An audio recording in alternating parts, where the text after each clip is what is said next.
Hey, this is Dr. Dan Purser, danpursermd.com. If you have chronic renal failure, do everything your doctor says. Stop the NSAIDs, the non-steroidal anti-inflammatories like ibuprofen, stuff like that. For goodness sakes, you better stop those. Make sure you watch your protein intake. Do everything they tell you to do and pray that you'll get better. There are some natural options that might help. Studies have shown, NIH studies have shown they should help. Glutathione being the main one. If you haven't tried a really good, validated and absorbable glutathione, you should. And see what happens to your GFRs, all that. This is a natural option that may help supplement the therapies your MD or DO has got you on for your chronic renal failure. We've done some studies that we're going to report in case reports on it too, with some pretty amazing results. Hey, it's worth a try. You might really get some good benefits, so try it.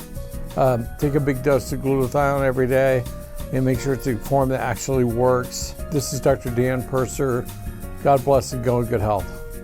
It can cause you to be fatigued. It can cause you to look pale.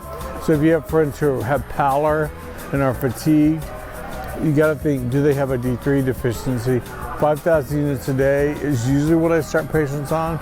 Maybe 10,000 if they're really deficient. I'll check both serum and intracellular level.